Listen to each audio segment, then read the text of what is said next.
Good morning everyone, welcome to my YouTube channel. देखिए class 8 के जो इतिहास है उसके हम 2 लेसन पर बात कर चुके हैं। कितने 2 लेसन पर क्या हुआ था उसमें उसमें जो बंगाल का नवाब है उसे कंपनी ने हराया था किसी तरह से, उसके साथ धोखाधड़ी करके भी उसे यानी हराया गया किसी तरह से भी। फिर वहाँ कंपनी ने अपने आप को, जो लॉर्ड था उसने खुद को वहाँ का नवाब घोषित किया। क्या किया? खुद को वहाँ का नवाब घोषित किया। ठीक है, फिर उस पर राज किया। कहाँ? बंगाल। ठीक है, अब हम आगे बात करेंगे ग्रामीण क्षेत्रों पर शासन चलाना। कंपनी ने जो ग्रामीण क्षेत्रों पर शासन चलाया वो कैसे चलाया। ठीक है, 1765 में रॉबर्ट क्लाइव मुगल बादशाह से बिहार उड़ीसा की दीवानी में ग्रहण करते हुए। ये 1765 में, यहाँ पर ये देखिए क्या हुआ था। 1765 में लॉर्ड क्लाइव थे जो हमारे यहाँ ब्रिटिश सरकार की तरफ से, उन्होंने मुगल बादशाह से बिहार और उड़ीसा, किसकी? बिहार और उड़ीसा की दीवानी ग्रहण की थी। उसी का ये चित्र दिया गया, ये देखिए। कंपनी दीवान बन गई भाई, दीवानी मिल गई, फिर कंपनी कौन बन गई वहां के लिए? दीवान बन गई।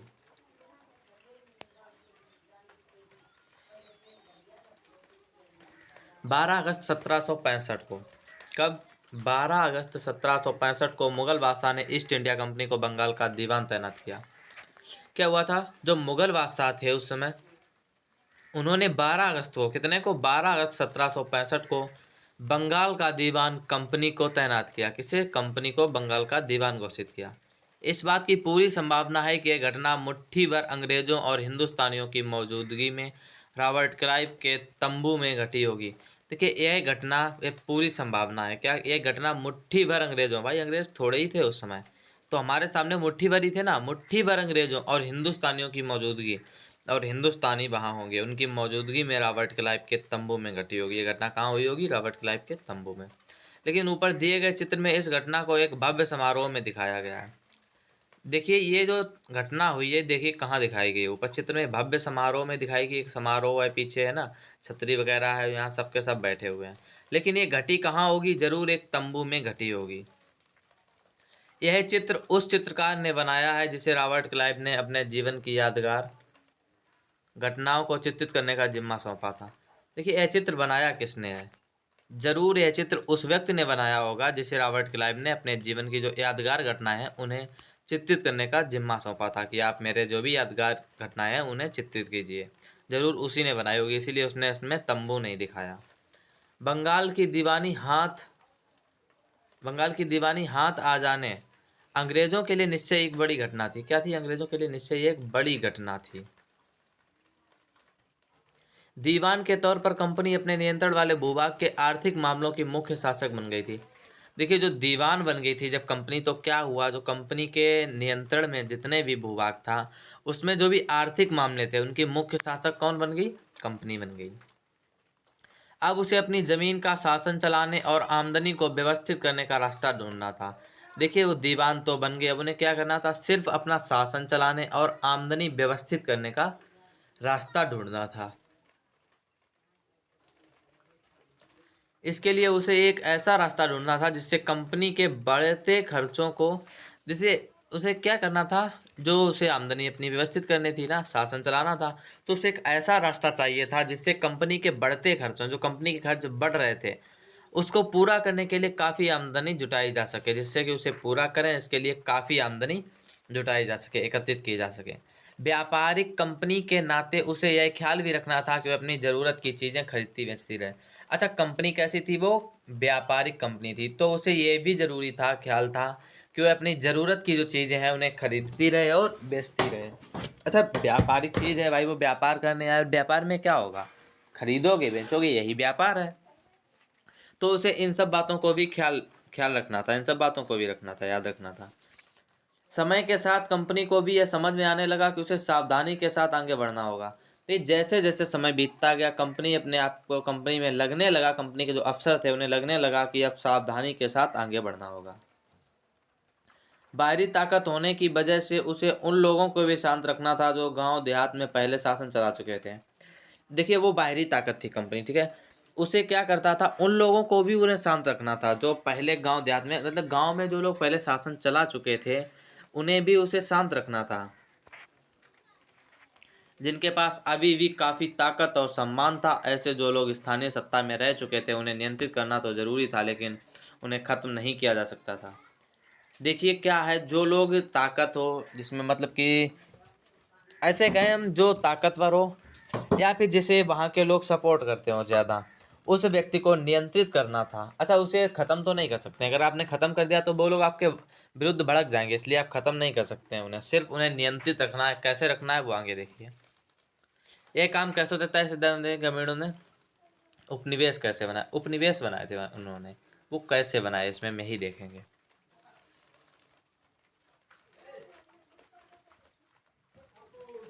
कंपनी की आमदनी, इस पे बात करेंगे। वो कंपनी दीवान तो बन गई थी, क्या बन गई, दीवान, लेकिन अभी भी खुद को एक व्यापारी ही मानती थी। देखिए, दीवान बनने के बाद कंपनी क्या मानती थी, अपने आप को अभी भी वो व्यापारी ही मानती थी। कंपनी भारी भरकम लगान तो चाहती थी, लेकिन उसके आकलन और वसूली की कोई नियमित व्यवस्था करने में हिचकिचा रही थी। उसकी कोशिश यही थी कि वह ज़्यादा से ज़्यादा राजस्व हासिल करे और कम से कम कीमत पर बढ़िया सूती और रेशमी कपड़ा खरीदे। देखिए, कंपनी दीवान बन गई, वह खुद को फिर भी व्यापारी मानती थी, ठीक है। कंपनी भारी भरकम लगान तो चाहती थी, लगान जो चाहती थी, कंपनी भारी लगान चाहती थी कि हमें ज़्यादा लगान मिले, लेकिन उसके आकलन और वसूली की कोई नियमित व्यवस्था करने में, देखिए, जब वो भारी भरकम आप लगान चाहते हैं तो फिर कोई नियमित व्यवस्था कीजिए ना, वसूली की नियमित व्यवस्था, लेकिन नियमित व्यवस्था नहीं कर रही थी, हिचकिचा रही थी करने में। उसकी कोशिश यही थी कि वह ज़्यादा से ज़्यादा राजस्व हासिल करे। देखिए, वह ये चाहती थी कंपनी कि वह ज़्यादा से ज़्यादा उसे राजस्व मिले, यहाँ के लोगों से, जो लोग हैं उनसे कंपनी को ज़्यादा से ज़्यादा राजस्व मिले और कम से कम कीमत पर बढ़िया सूती और रेशमी कपड़ा खरीदे। देखिए, चाहती थी राजस्व ज़्यादा मिले और कम पैसे पर, कम कीमत पर हम बढ़िया सूती रेशमी कपड़ा खरीदें। इसी कारण 5 साल के भीतर, कितने, 5 साल के भीतर बंगाल में कंपनी द्वारा खरीदी जाने वाली चीज़ों का मूल्य दोगुना हो चुका था। क्या हुआ था, जो कंपनी खरीदती थी, जो माल, उसका मूल्य कैसा, उसका दोगुना हो चुका था। 1765 में, इससे पहले कंपनी ब्रिटेन से सोने और चांदी की आयात करती थी। देखिए, 1765 से पहले कंपनी क्या करती थी, ब्रिटेन से सोने और चांदी का आयात करती थी और इन चीज़ों के बदले सामान खरीदती थी, और उन चीज़ों के बदले क्या करती थी, यहाँ सामान खरीदती थी। अब बंगाल में इकट्ठा होने वाले पैसे से ही निर्यात के लिए सभी चीज़ें खरीदी जा सकती थीं। देखिए, पहले क्या होता था, जो 1765 से पहले कंपनी ब्रिटेन से सोना चांदी लाती थी, जिससे यहाँ अपना सामान खरीदती थी, कपड़ा खरीदती थी, जो रेशमी चाहिए था उसे। लेकिन फिर क्या हुआ, 1765 में, 65 के बाद बंगाल में इकट्ठा होने वाला पैसा, बंगाल में ही उसे इतना पैसा मिलने लगा कि वह चीज़ें खरीद सकती थी, निर्यात के लिए चीज़ें खरीद सकती थी। कहाँ से, बंगाल का पैसा, बंगाल से ही चीज़ें खरीदने भेजने, कहाँ, ब्रिटेन। जल्दी ही यह जाहिर हो गया, क्या हुआ, जल्दी ही यह जाहिर हो गया कि बंगाल की अर्थव्यवस्था एक गहरे संकट में फंसती जा रही है। भाई, जायज़ सी बात है, आपका ही पैसा है, ठीक है, और आपकी ही चीज़ वो लेके जा रहे हैं। भाई, बंगाल का पैसा था, बंगाल में इतना पैसा उन्हें मिल जाता था लगान से, ठीक है, और उसी पैसे से वो चीज़ें खरीदते थे।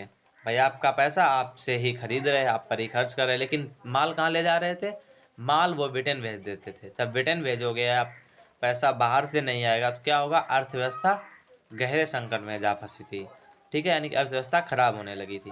कारीगर गांव छोड़कर भाग रहे थे क्योंकि उन्हें बहुत कम कीमत पर अपनी चीज़ें कंपनी को जबरन बेचनी पड़ती थी।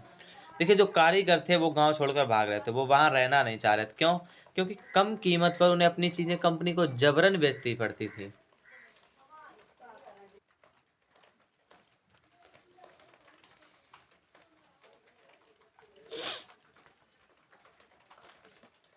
जबरन बेचनी पड़ती थी, देखिए, यानी कि इन्हें जो चीज़ें थी वो अपनी जबरन कंपनी को बेचनी पड़ती। क्यों, क्योंकि वहाँ कोई और था ही नहीं लेने वाला, और ये पैसा बाहर से ला नहीं रहे, जो लगान इकट्ठा होता था ये उसी पैसे से खरीदते थे, तो अर्थव्यवस्था संकट में जाएगी। किसान अपना लगान नहीं चुका पा रहे थे। भाई, इतना लगान, जब वो चाहते थे कि ज़्यादा से ज़्यादा हमें पैसा मिले तो वो लगान उतना ज़्यादा लगाते थे, तो वो लगान चुकाने में किसान असमर्थ थे, नहीं चुका पा रहे थे। कारीगरों का उत्पादन गिर रहा था, जो कारीगर थे उनका उत्पादन गिर रहा था और खेती चौपट होने की दिशा में बढ़ रही थी। चौपट मतलब कि खेती में कुछ नहीं मिलता था।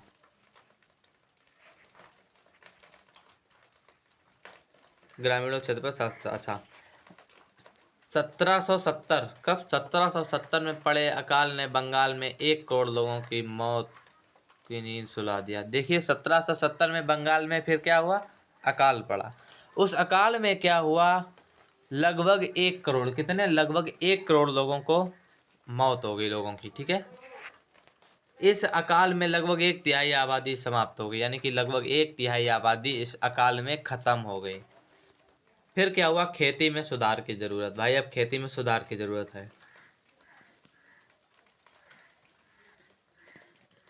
अगर अर्थव्यवस्था संकट में थी तो क्या कंपनी अपनी राजस्व आय के बारे में आश्वस्त रह सकती थी? कंपनी के ज्यादातर अफसरों को यह लगने लगा कि जमीन में निवेश करना और खेती में सुधार लाना जरूरी है। देखिए क्या हुआ, जब अर्थव्यवस्था वहां की ध्वस्त होने लगी, ठीक है, जब संकट में आई तो राजस्व ने अपनी आय के बारे में सोचा, राजस्व आय के बारे में सोचा।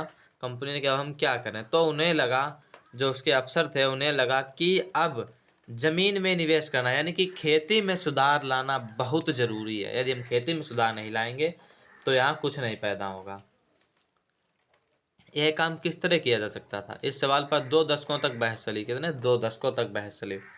आखिरकार कंपनी ने 1793 में स्थायी बंदोबस्त लागू किया। कब किया, 1793 में, याद रखना बहुत जरूरी है। 1793 में स्थायी बंदोबस्त लागू किया। इस बंदोबस्त की शर्तों के हिसाब से राजाओं और तालुकदारों को जमींदारों के रूप में मान्यता दी गई। देखिए इससे क्या हुआ, जो राजाओं और तालुकदार थे उनको जमींदारों के रूप में मान्यता दी गई। उन्हें किसानों से लगान वसूलने और कंपनी को राजस्व चुकाने का जिम्मा सौंपा गया, यानी कि उन्हें जिम्मा सौंपा गया, आप किसानों से लगान वसूलेंगे और कंपनी को राजस्व चुकाएंगे उतना।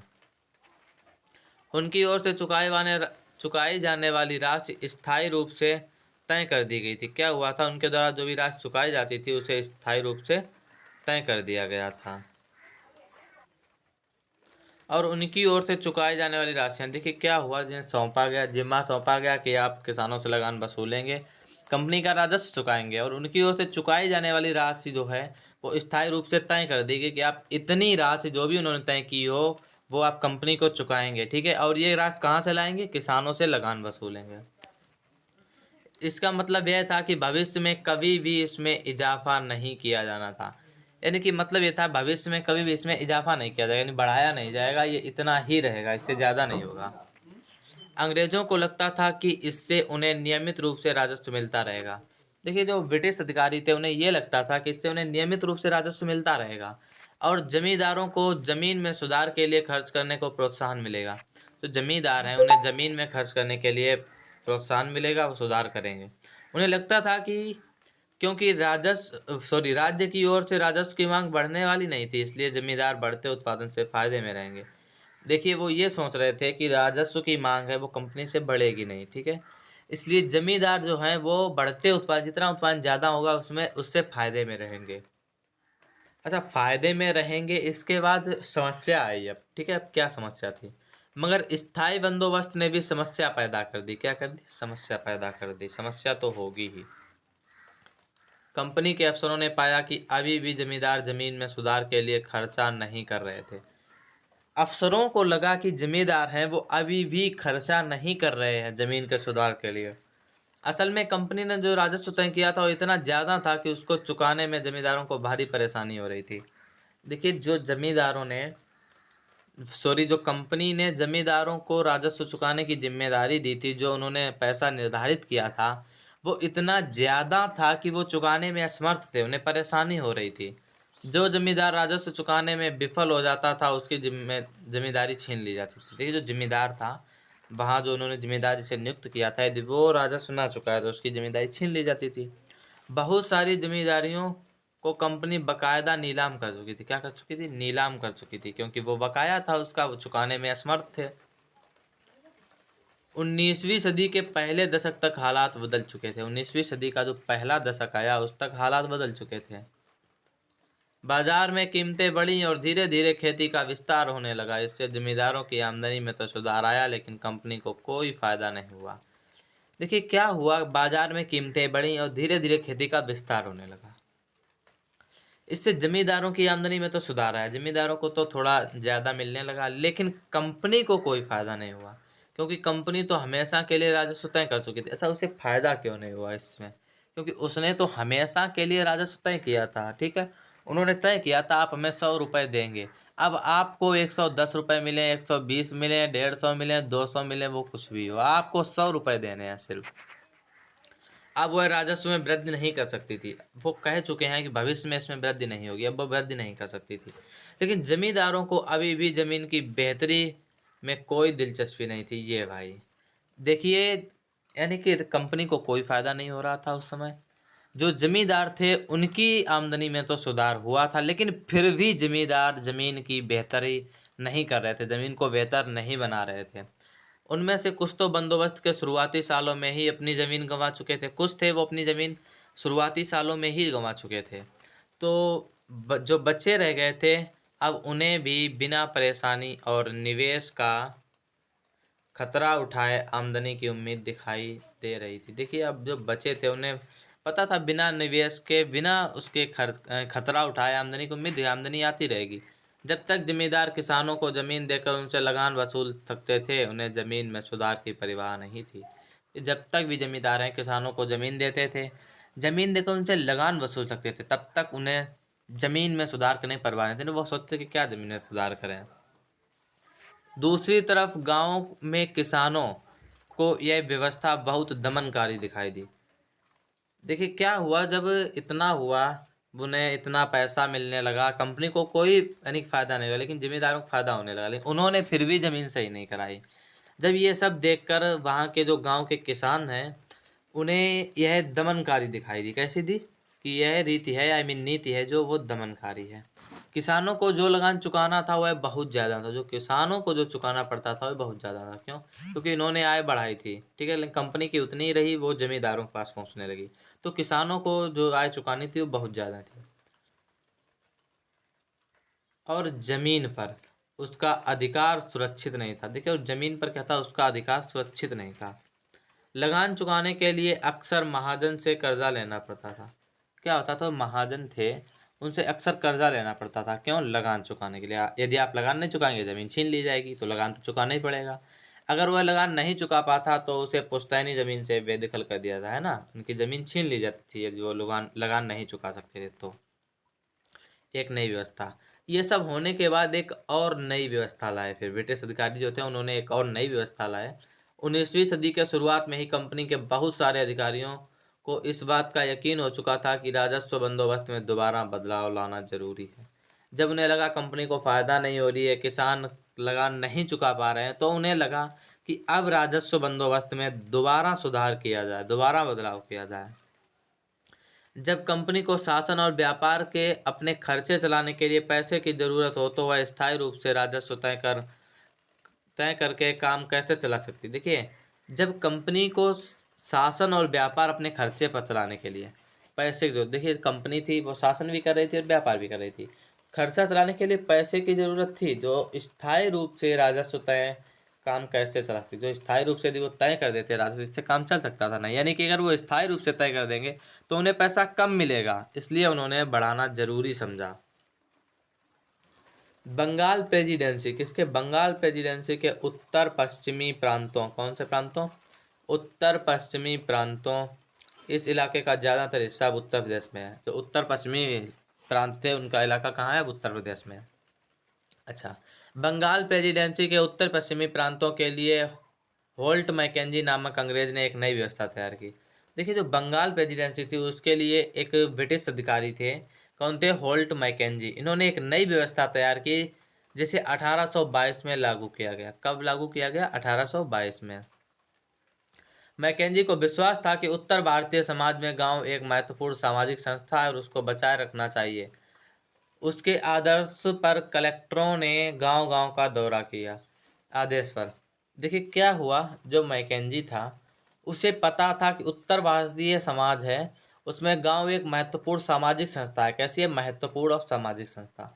उसको बचाए रखना चाहिए, यानी कि उससे हमें आय मिलेगी, उसको रखना चाहिए। उसके आदेश पर उसने यानी कि ऑर्डर किया कि कलेक्टर गांव-गांव का दौरा करें, और कलेक्टरों ने गांव-गांव का दौरा किया।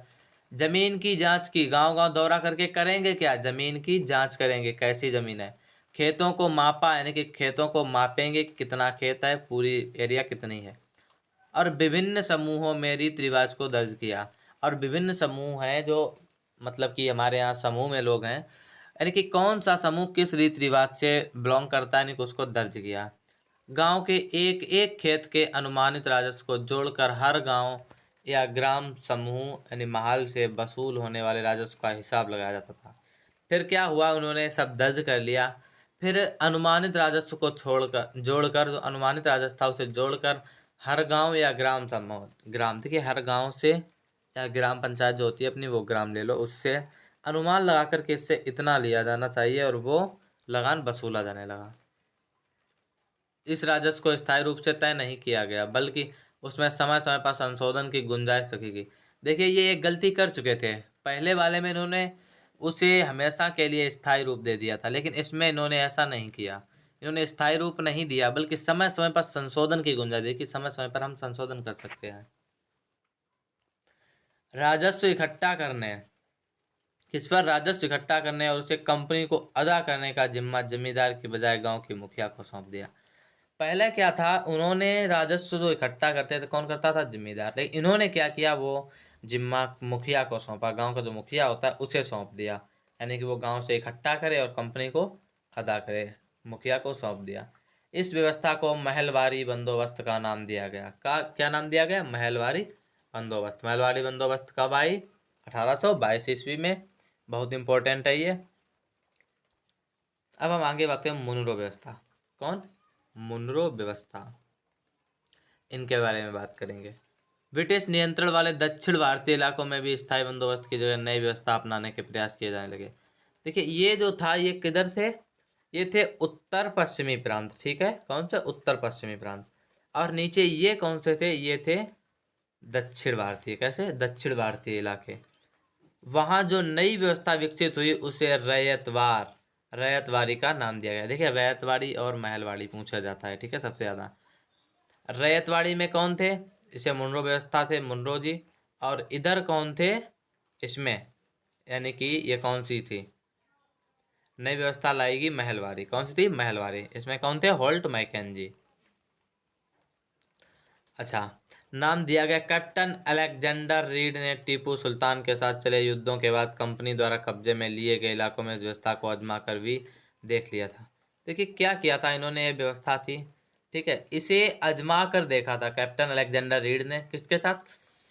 टीपू सुल्तान के साथ चले युद्धों के बाद, जो टीपू सुल्तान के साथ जो युद्ध चले थे उसके बाद जो कंपनी द्वारा कब्जे में लिए गए इलाके थे, जो कंपनी ने टीपू से छीने थे इलाके, उन पर इसे लागू किया, ठीक है। तथा धीरे धीरे टॉमस मुनरो ने इस व्यवस्था को विकसित किया। क्या? टॉमस मुनरो ने इस व्यवस्था को विकसित किया और धीरे धीरे पूरे दक्षिणी भारत पर यही व्यवस्था लागू कर दी। तो दक्षिणी भारत था, इन्होंने धीरे धीरे पूरे दक्षिणी भारत पर यही व्यवस्था लागू कर दी। रीड और मुनरो, किसे? रीड और मुनरो को लगता था कि दक्षिण में परंपरागत जमींदार नहीं थे। देखिए दक्षिण में जो परंपरागत जमींदार नहीं थे उन्हें यह लगता था, इसलिए उनको यह तर्क यह था कि उन्हें सीधे किसानों यानी रैयतों से ही बंदोबस्त करना चाहिए। नहीं कि रैयत कहते थे, ठीक है, उन्हें सीधे रैयतों यानी किसानों से ही बंदोबस्त करना चाहिए, जो पीढ़ियों से जमीन पर खेती करते आ रहे। देखिए उनका मानना था कि इधर कोई परंपरागत जमींदार नहीं है, तो क्या करना चाहिए? सीधे किसानों से ही बंदोबस्त करना चाहिए, किसानों से ही सीधे लगान लेना चाहिए ना, जो पीढ़ियों से यानी कि पीढ़ियों से यहाँ खेती करते हैं, यानी कि पुराने ज़माने से उनके बाप दादा और वही खेती करते आ रहे थे, ठीक है। राजस्व आकलन से पहले उनके खेतों का सावधानी पूर्वक और अलग से सर्वेक्षण किया जाना चाहिए। जो राजस्व हम उसका आकलन करेंगे उससे पहले क्या करना चाहिए? उससे पहले उनके खेतों का सावधानी पूर्वक और अलग से सर्वेक्षण किया जाना चाहिए। क्या? सर्वेक्षण किया जाना चाहिए। मुनरो का मानना था कि अंग्रेजों को पिता की भांति किसानों की रक्षा करनी चाहिए। देखिए अंग्रेज जो है उनका, मुनरो का मानना था कि अंग्रेज किसानों की एक पिता की भांति रक्षा करें। जैसे पिता एक अपने बेटे की रक्षा करता है, वैसे ही मुनरो का मानना था कि अंग्रेज किसानों की रक्षा करें। सब कुछ ठीक नहीं था। कैसा था? सब कुछ ठीक नहीं था वहाँ।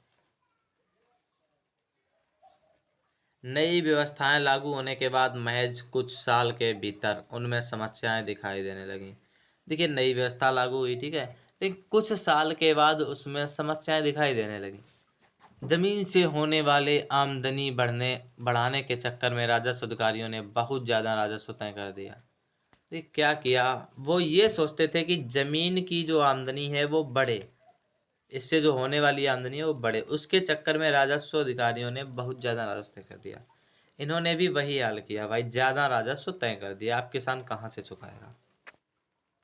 किसान राजस्व चुका नहीं पा रहे थे। जो किसान है वो राजस्व नहीं चुका पा रहे थे। रैयत गांव से भाग रहे थे। रैयत मतलब किसान गांव से भाग रहे थे। बहुत सारे क्षेत्रों में गांव वीरान हो गए थे। क्या हुआ था? किसान गांव छोड़कर भाग रहे थे और बहुत सारे ऐसे क्षेत्र थे जहां गांव वीरान हो गए थे। गांव धीरे धीरे खत्म हो रहे थे। आशावादी अफसरों को उम्मीद थी कि नई व्यवस्था किसानों को संपन्न उद्यमशील किसान बना देगी, लेकिन ऐसा हुआ नहीं। जो ये नियम लाए थे तब इन्हें उम्मीद थी, इन्हें आशावादी थे भाई, आशा ही कर रहे थे ये, इन्हें उम्मीद थी कि ये नई व्यवस्था है ये किसानों को संपन्न उद्यमशील किसान बनाएगी, इन्हें संपन्न किसान बना देगी, लेकिन ऐसा हुआ नहीं। थैंक्स। अब यूरोप के लिए फसलें लिखा है, ये हम अगले वीडियो में बात करेंगे। Thanks for watching my videos.